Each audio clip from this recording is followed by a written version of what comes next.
You're listening to Spark TV, where we bring you daily interviews with real women in business at all stages. I'm your host, Danielle Lewis, and I am so grateful to have you here. So good, Alena. Welcome to Spark TV. I'm so excited to have you here. Thank you, Danielle. It's really nice to be here as well. Let's start out by telling everyone who you are and what you do. Okay, I am Alena Turley. I do lots of things. Let's start with that. It's always a Love it hard already. question to answer, I just do this one thing. I am a wife and mother, and Northern Beaches, Sydney. I am a martial artist, a black belt, which I got when I was 50. Oh my God. Okay, we got to talk Very about that more. exciting. Yeah, we're going to talk about that for sure. I am a somatic therapist, which is a joy. I help women in transition release what holds them back. So, stress, tension, a life that feels too small, so they can, be more easeful and regain vitality and possibilities with somatic therapy. So, that's really fun. I also work with conscious brands, ethical brands at times to kind of get to the root of their visibility issues and help with like content, which is really fun. It's just something I've done for a long time. It's not my main thing, but I do really love it. So, and I also create my own digital storytelling, so content, mainly on Instagram and a little bit on a blog and sometimes in other formats. But yeah, so that's all the things at the moment. Oh, I'm Oh my an God. educator as well, An qualified educator on educator. for. I actually work in secondary education a couple of days a week, which I Cool. love. I'm a tech teacher, so I teach, woodwork and multimedia and things like that.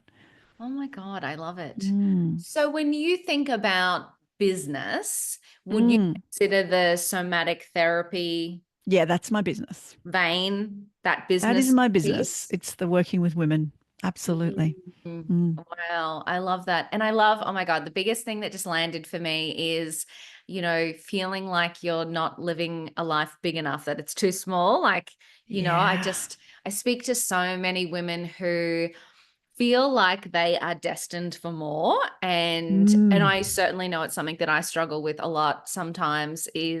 That was a bit of a I get you. juxtaposition. I hear you. Yeah, but it's like Yeah. I often do feel like I'm going, what am I doing here? I'm meant to be here. I call it made for more. That's my More, term yes. for it. It's not my only mine. It's lots of people's, but that's the one that always comes back to me is, Mm, you're made for more yeah. because so many of us do know that. Yeah. I feel like we just get, one day we wake up and it's actually Mm. funny. When I do a keynote, I always started out by saying I was an excellent box ticker. I feel like Yes. you go through life and you're like, yes, I did well in school. I went to uni. Yes. I bought the Yes. house. I met a man. I Yes. got married. And then you wake up and you're like, what the I was an happened? excellent box avoider. Oh, I But wish box I was. ticking's kind of more practical. Well, no, I'm like running away from box ticking now. That's where it And we're meeting started. in the middle. Yeah. Yeah. It's really, I know, it's just, yeah, I just find it so interesting. And I think it's the curse of, or not the curse of, the whatever, of the entrepreneur, right? Oh, yeah. I Oh, think there's a yeah. real struggle sometimes between doing the things you think you're supposed to do in life Mm-hmm. Mm-hmm. and being a little bit more sensible. Yes. And then this other side to us that is, no, like I have amazing, incredible ideas. I'm going to change the world. I'm going to do this, this, this. And I absolutely want to max out my life.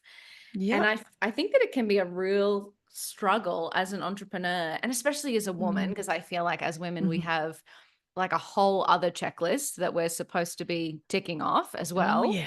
Mm. It can be really hard to feel settled. It's a conundrum, because like I want to be settled and in sometimes I'd quite like to feel content, you Mm. know? And the thing is, I've discovered that for me, contentment doesn't look like what I thought it would look like. Ah, So, like, contentment for me involves a lot of moving parts, you know. Mm. I've spoken to people before about this in the way that, you know, it would be nice in a sense to be the person that doesn't need to do 12 different things every day. Yeah. That'd be quite nice in a way, but that's just not me.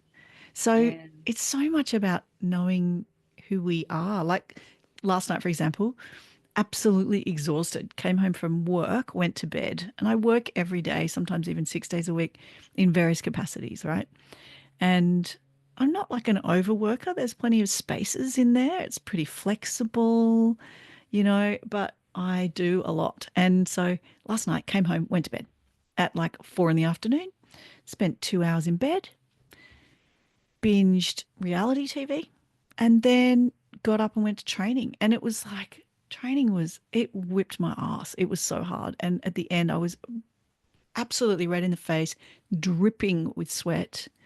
So much so that when we did our quick meditation at the end, you know, a couple of minutes of meditation after this sort of CrossFit worthy warm down, it was so intense. I was crying in meditation. Like it had Oh, cracked me open, you know. And wow. that, like, that's a good thing. I Mm. believe that's a good thing. I had moved something in the body. Like Mm. that's what I do for work, right? So something that moves emotion through the body, that's a good thing. But I was cracked open. And then this morning I was crying in the car with my son, dropping him at school, listening to Bat Out of Oh, Hell. Like crying about the motorbike accident that oh that my Meatloaf God. had in the Yeah. 70s. You know, like that's how much it cracked me open. So Was your son like, Mum, what the hell? no, no, he understands. He knows me Oh, well. good. So Oh. yeah, he's 8, you know. So like I just think there's so much richness in a life that is full of difference and contrast and challenge and all those things, you know. But that's not for everyone. But that's what I like. Well, I like what you said about knowing yourself. Mm, Like I think that I guess it's a good, move on from the box ticker. It is, am I ticking the boxes because that's the life that I want? Or am I ticking the boxes or avoiding the boxes because that's what I think I'm supposed to want? that's the Is it? Simon Sinek start with why. You know, like Mm, why are you ticking the mm. boxes? Why are you not ticking the boxes? Yeah, and what lights you up, Mhm. what and I do love that you said the variety because I Mm, feel a bit that way myself. Sometimes, I want to be the girl boss. I want to do all the things. I want to make all the yeah. content and be in the spotlight.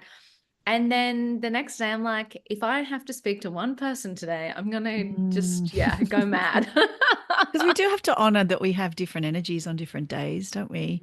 Mhm. And I think I've designed my life to honor that as much as possible. So there's Mhm. still pushing through, there's still showing up for things you have to show up for when it's hard. Like last night, I had to get out of bed to go to training because I'm a martial artist. That's what you do. You go to training, you know what I mean? But you still show up. But I do think if we can actually engineer and build in that capacity to honor where we're at, then Mm. everything changes. But like I'm definitely the, multi-passionate or polymath. I've got a bunch of terms for it. There's squiggly careers is one I learned recently. Love that one. So Yes. I've got like 12 different careers and qualifications that make no sense if you put them next to each other. That makes sense to me, but not to anyone else. So, I think it's great to understand who you are and work with it, not against it, as much as possible. And then there's life and what you have to do.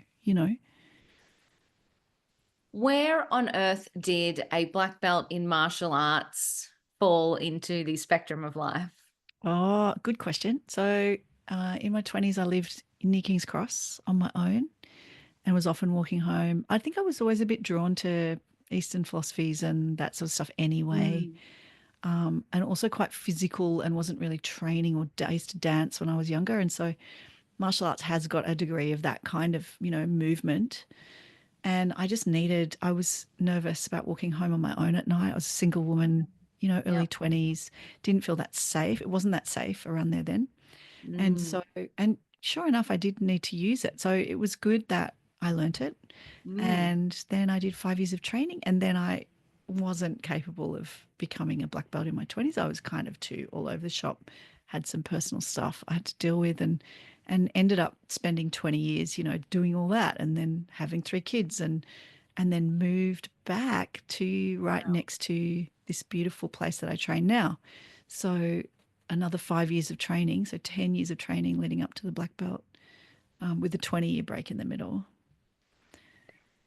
Isn't it interesting how you're allowed to come back to things? That if it's Mm. important, it'll still be there. That one. I Mm. love that. And also, um, I guess I'm just reflecting on conversations I've had with people as well that kind of do that. Well, I tried that Oh and yeah. I missed that goal or I failed at that. And it's like, well, you Mm, can always just try it again.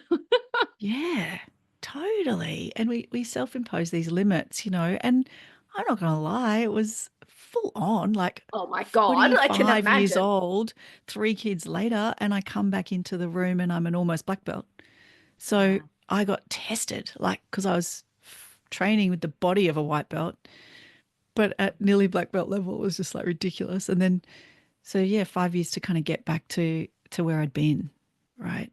So it takes determination, but I do think if you love something enough, Mm. I was listening to something yesterday about what is love. Love is three things. This is Thomas, someone, it was in a podcast I heard yesterday. It'll come to me. And he was saying love is three things: commitment, passion, and intimacy. And I was reflecting at how, and intimacy, not as in sex, but like intimacy as in closeness and, intimacy, the type that you have with your children or your best friend or actually with my Mm. training partners. Wow. That's a really intimate act, like training together. We physically touch each other all the time, because we're Yeah. throwing each other on the floor or whatever. But like we also come up against our biggest fears and our biggest resistances on the mats in training as well, and Mm. that's intimate, like falling apart in the middle of sparring or something, or accidentally punching someone in the face. That's an intimate thing too, believe it or not. I'm really sorry, you know. Oh my So like, gosh. yeah, intimacy, commitment, and passion. And I thought, oh, I'm lucky I have this love for Hapkido, my martial art, because yeah, it does a lot for me. I can imagine that, it would actually really empower all of the other elements of your life, Yeah.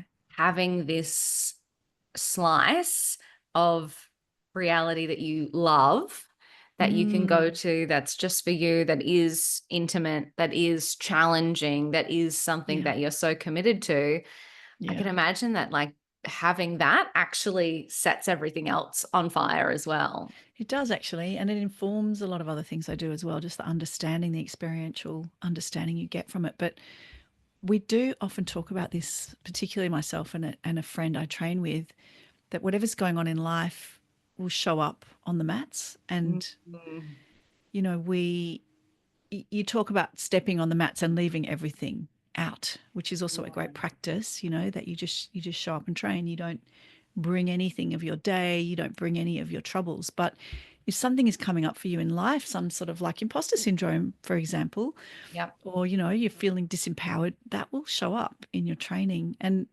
it's Mm. fascinating to have this kind of other space, this kind of transitional other space in which to explore it in a different way, in a kind of, yeah, it's fascinating. And then that does translate back. So the ability to sit with, in fact, it's very crossovery with entrepreneurial principles. You need to be able to sit with uncertainty.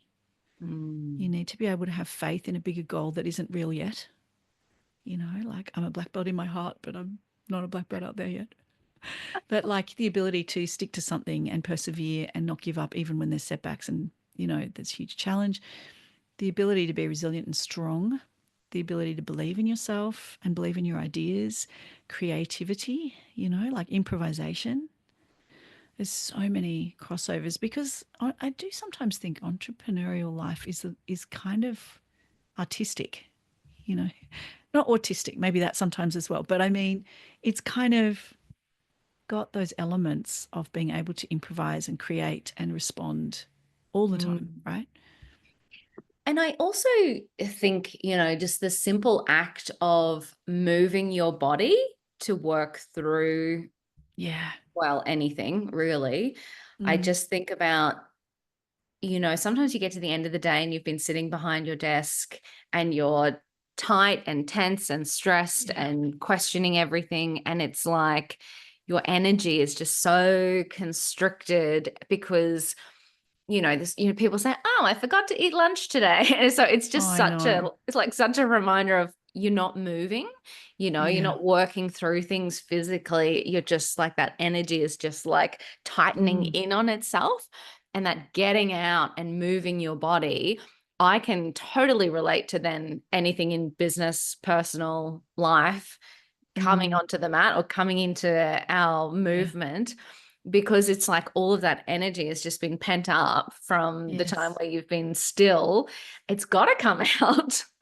Yeah, and breaks like perspective, when Mm. you leave your little bubble, because it's so easy to be in a bubble Yeah. as a solo entrepreneur or even an entrepreneur with a small team.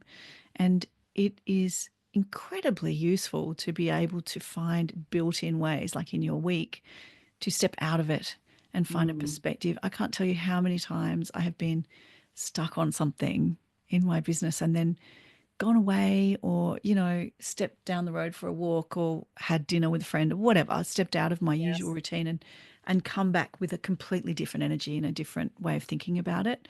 And it's like an athlete, will tell you they can train 6 days a week, but the rest day is the most important.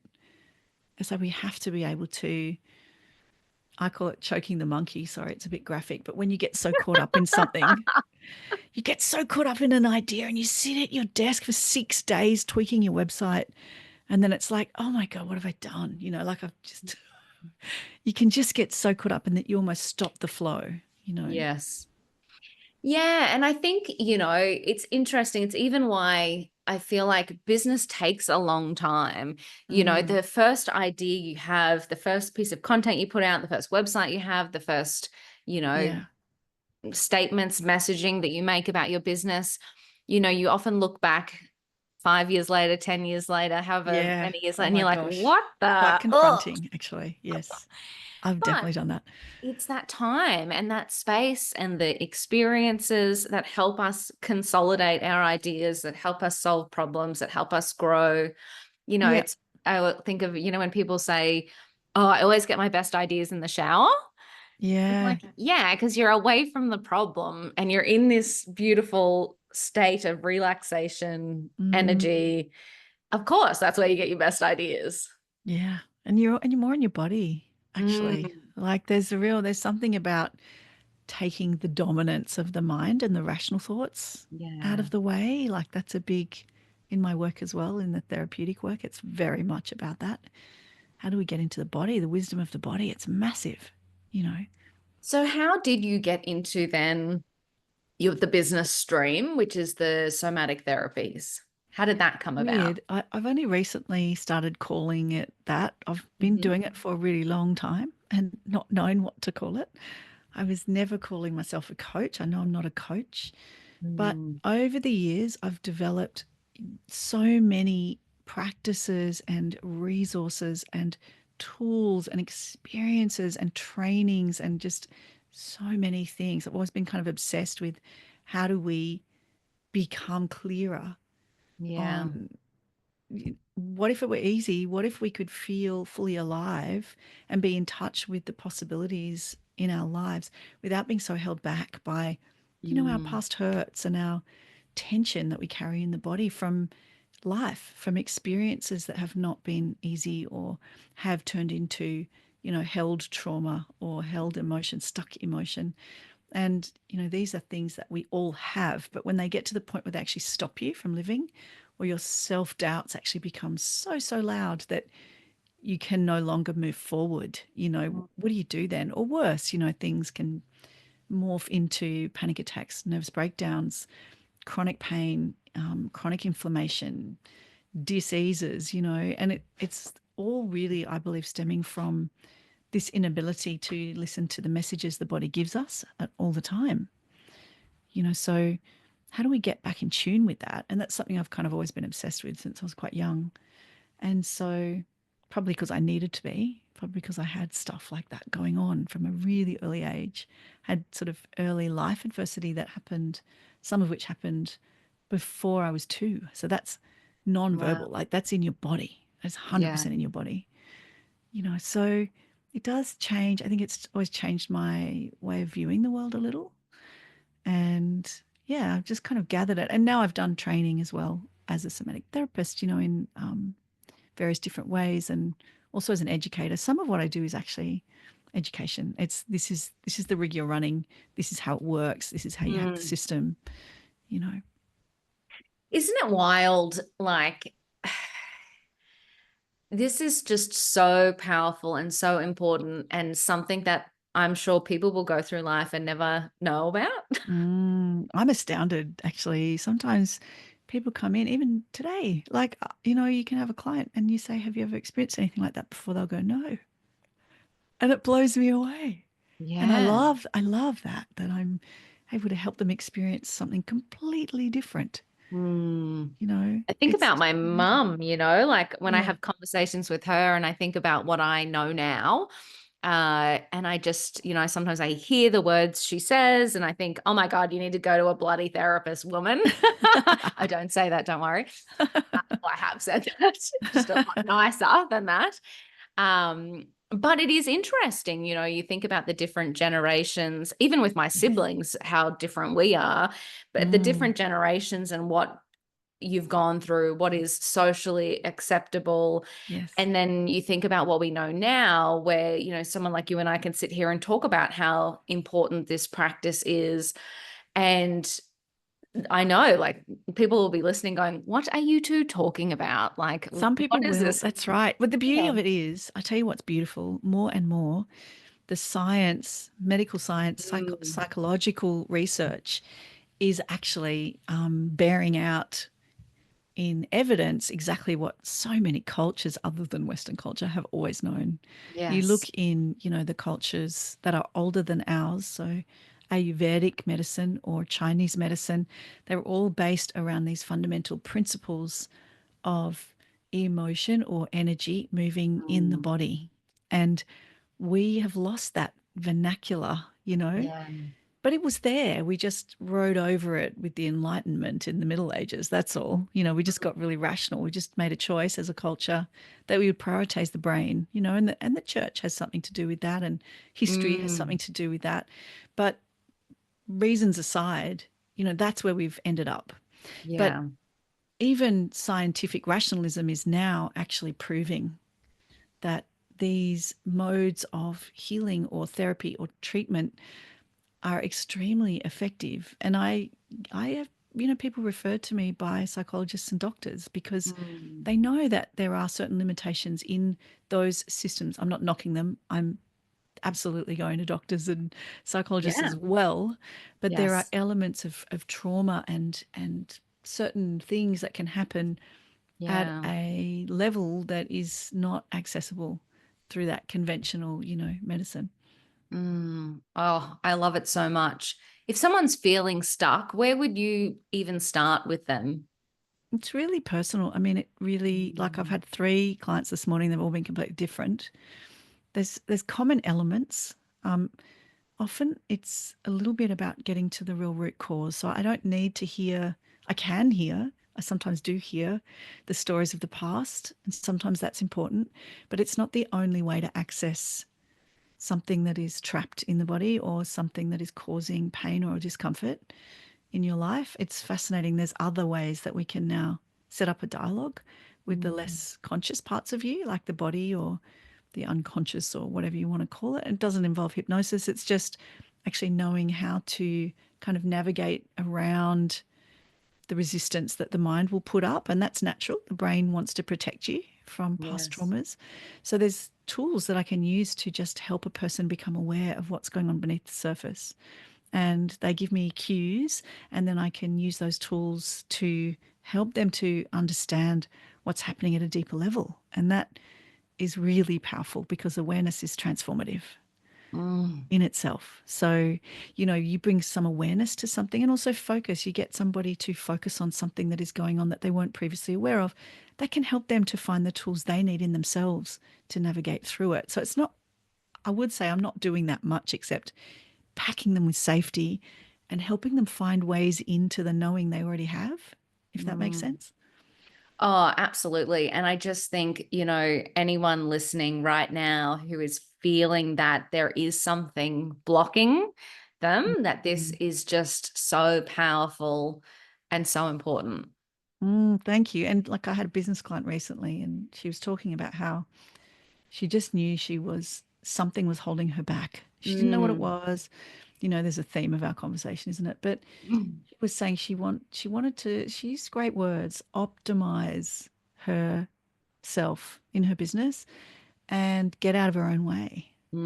I love that. She just really was feeling that. And so we did something like 3 sessions together, with something like, it's called root cause therapy. It's really fascinating. And it was absolutely remarkable to see the results of it for her. Subtle Mm. but powerful shifts, just like things suddenly felt easier. She just was like, oh, I couldn't, for some reason before, I just couldn't bring myself to do this Yeah. thing in my business. But now it's easy. Like, what was stopping me, I don't even know. So it's like even the process of healing can be easier than we think, given the Yes. right support. And that's a really cool thing to watch. Oh my God, I could talk to you all I day. love talking to you, Danielle. Can we do this again? Can you come on my podcast, Please. please? Oh my God, absolutely. I would Right. love that. Me too. Now, I always love to wrap up these podcasts with one last piece of advice. So, Sure. reflecting on your time in business, and I want to extend that to life because I know you've got so many more facets. So, what would be a piece of advice that you would give to another woman on her business journey? No pressure. There's so many I could think of, but I would say, look, for me this year, it's all about flow. And I think sometimes we get into this, I have to do all the things. I must do this, I must do that, I must do this, I must do that.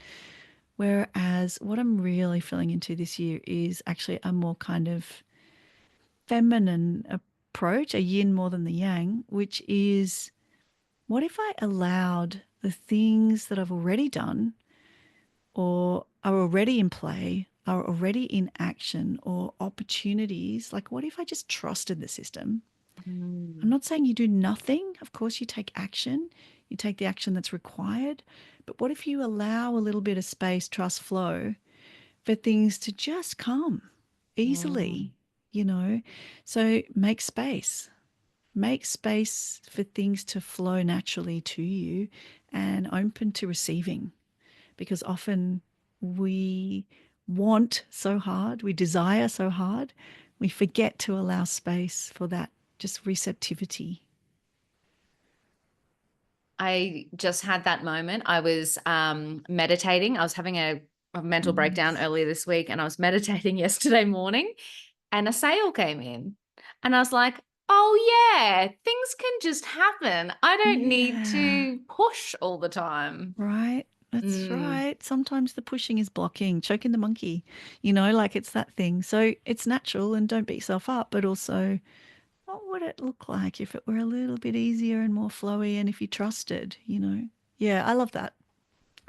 You are absolutely incredible, Elena. Oh, Thank you Danielle, so you're a much for delight. sharing your Thank you. story on Thank Spark you. TV. And I just know everyone listening, I'm hoping they had the aha moments that I did as well. Oh, thanks so much for having me. It's a real pleasure. Thank you. That wraps another episode of Spark TV. Shout out to Spark TV sponsor IP Australia for their amazing support of the Spark podcast and women in business. And if no one tells you today, you've got this.